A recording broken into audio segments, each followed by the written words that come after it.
Magandang gabi po, Luzon, Visayas at Mindanao.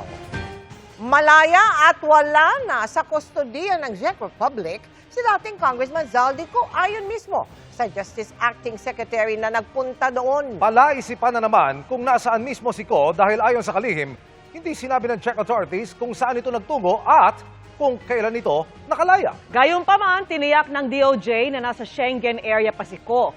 At mula pa rin sa Prague, Czech Republic, nakatutok live si Maris Umali. Maris! Mel, Vicky, Emil, nahuli na pero nakalaya pa. Ganyan ang pag-amin ngayon ng high-level coordinating team na ipinadala ng Administrasyong Marcos dito sa Prague, Czech Republic para sana ayusin ang pagpapabalik sa puganteng dating kongresista na si Zaldico sa Pilipinas. I have to share difficult news, mga kababayan. Czech authorities have informed us that Mr. Zaldico is no longer in their custody. Ibinalita yan ni Acting Justice Secretary Frederick Vida matapos ang halos isang oras niyang pakikipagpulong sa Czech Minister of Justice, Deputy Minister of the Interior at Deputy Minister of Foreign Affairs, Lunes ng hapon dito sa Prague. Pero kung kailan nakalaya si Ko, hindi na raw binanggit sa kanila ng Czech counterparts. What is his status right now? Is he free? The exact information, he is no longer within the territory of the Czech Republic. So he's free. He is not within the Czech Republic. So he is free. He is not detained. He is not detained, so he is free. Yes.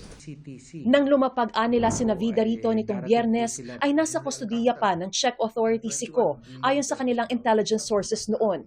Hindi anya sinabi ng Czech authorities kung saan nag-exit si Ko. Pero 4 na katabing bansa ang pwede niyang puntahan by land, ang Poland, Slovakia, Austria at Germany. During this trip, definitely he was traveling by land.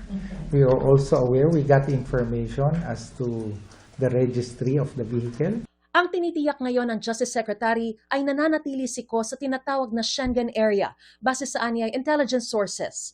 Pero hindi niya masabi kung saan sa 29 na bansang kasama sa Schengen area. That information, what we can confirm is that he is within the Schengen area. That is the workable intel that we have. Why can't we confirm where exactly in the Schengen area is Zaldico?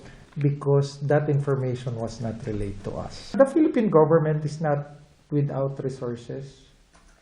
Diba? That's why we get all this particular information. Ang ipinakitang passport ni Ko nang maharang sa German border ay ang kanyang expired ng passport na naglalaman umano ng valid pang Schengen visa. The one which he was carrying, the information that we got, it's the one that expired September 11, 2022.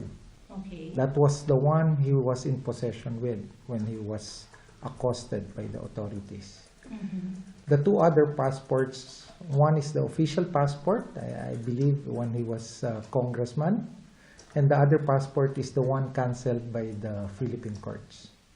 May leads naman daw sila pero hindi lang nila maaaring ibunyag dahil active operation ito. Pinag-usapan ba natin ngayon? Sinabi ko sa inyo na nasa Quiapo. Di alis na siya sa Quiapo. Ayon kay Vida, alam na ni Pangulong Bongbong Marcos na nakalaya si Ko. Malinaw anyang hindi nagkamali si Pangulong Marcos sa anunsyong nahuli ito. Hindi yung premature. Because when our president made that announcement, that was the facts available na narito siya sa Czech Republic. Giit ni Vida, hindi nagkulang ang ating law enforcers. Pero iba raw sana ang naging resulta kung may hawak na tayong red notice mula sa Interpol bago siya naharang di umano sa German border. Kung may red notice, that serves as arrest warrant. So the obligation now of the 196 member countries of Interpol is to detain the person. Nobyembre pa nagsimula ang aplikasyon para sa isang red notice kay Ko, pero may mga dokumentong dalang team dito sa Prague na kalalaki pa lang sa aplikasyon. We have already said it to the Secretariat at France, Lian France, and we expect with that those voluminous talaga na documents which they need, we expect na they can eventually grant us. We are awaiting Interpol's evaluation. Once issued, the red notice would enable any member country to detain and return him through extradition or deportation. Naharap si Ko sa mga kaso kaugnay ng bilyong-bilyong pisong anomalya sa mga flood control projects, bagay na kanyang itinatanggi. Ayon kay Vida, kampante siyang maibabalik pa rin ng Pilipinas si Ko para mapanagot sa kaso. Pero kung kailan, hindi raw niya masabi. Mataas ang kumpiyansa, 99%. Because he leaves something to chance. Hindi naman binibilang yung nadadapa ka eh. Ang mahalaga yung pagbangon at may natutunan tayo. Pero hindi ko tinuturing to na delay lang tayo. Vicky, ayon kay Secretary Vida, ngayong April 30 siya nakatakdang dumating sa Maynila. Muli mang natakasan, pangako ni Secretary Vida, mapapaharap pa rin daw nila sa batas si Ko.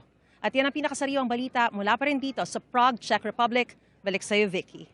Maraming salamat sa iyo, Mariz Umali. At isang paglilinaw ng Department of Foreign Affairs sa mga hawak na pasaporte ni dating Congressman Zaldi Co. Sabi po ng DFA, ang 2 passport ni Co ay kinansela nila batay sa isang court order noong December 2025, isang regular passport at isang diplomatic passport. Agad daw nila itong nireport sa Interpol. Ang passport namang ginamit umano ni Ko pagtawid sa border ng Germany patungong Czech Republic ay nag-expire na noon pang September 2022. Hindi na ito kailangan pang kanselahin dahil hindi na ito maaring gamitin sa international travel.